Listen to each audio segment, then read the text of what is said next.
Good morning from Homer, Alaska, and unlike Kodiak, we're not on the port side. I mean, technically we're never on the port side, we're on the starboard side, but this is the first time we're not up against the port, and I can see why. This is the artistic community. They have some absolutely amazing views here, rather than green hills and gravel slides. There's mountains, glaciers, everything you think of when you think of Alaska, or you think of the mountains in general.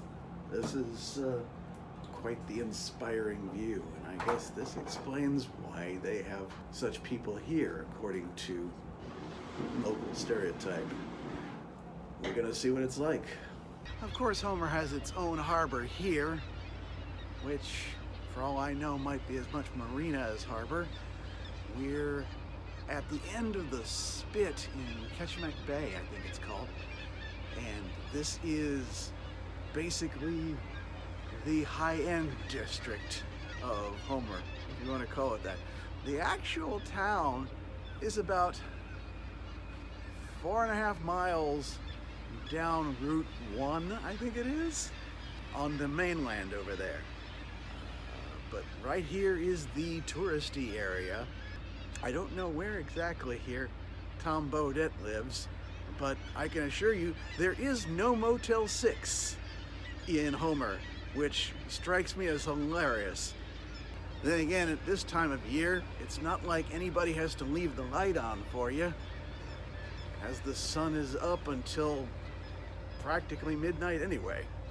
I should mention and sort of apologize, since I'm not actually showing you around, but this is the first time I've really been up here on the sun deck on the 8th floor, if you want to call it that.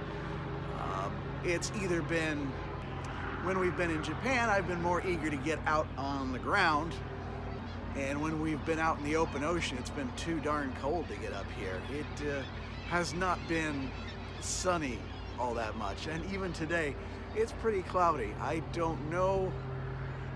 The weather report at least suggests we're not going to get any rain, but still,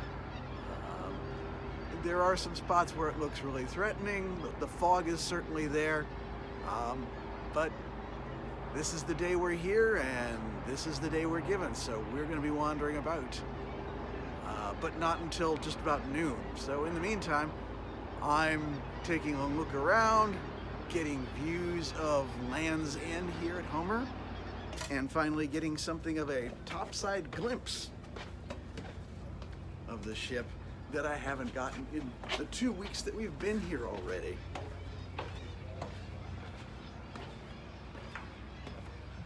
For instance, here's one thing that you'd have been absolutely gaga about, honey, as we're visiting sort of the World Cafe. But outside here, they have an infinity pool. I don't know how many meals you'd be taking from in there, except for the fact that it's like 50 degrees out. Then again, that never stopped you when we were first in Alaska now, oh my gosh, 27 years ago. So, Lord knows I'm not about to film in the World Cafe. It's crowded enough as it is without me using one of these selfie sticks. But I'm gonna wander around. Just left the pool grill, which is basically only open for lunch, but some of the lunches are really something else. And the pool, like with the sun deck, has been relatively empty. Not that we complain too much about that. The winter garden just beyond the pool deck is also somewhere I wouldn't normally film, except that there's nobody here at all at the moment. When there is someone, it does feel like it's supposed to be quiet, like a library. I mean, it's a lovely place, but it isn't an active one. Likewise, the stairwells have their interest, covered as they are with images of the Bayou tapestries.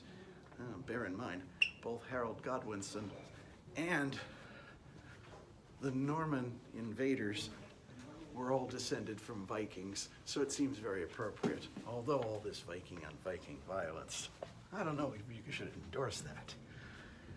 Regardless, I'm not going to be filming in the elevators because honestly, they don't have any of them encompassing the atrium, so there's not that much to see.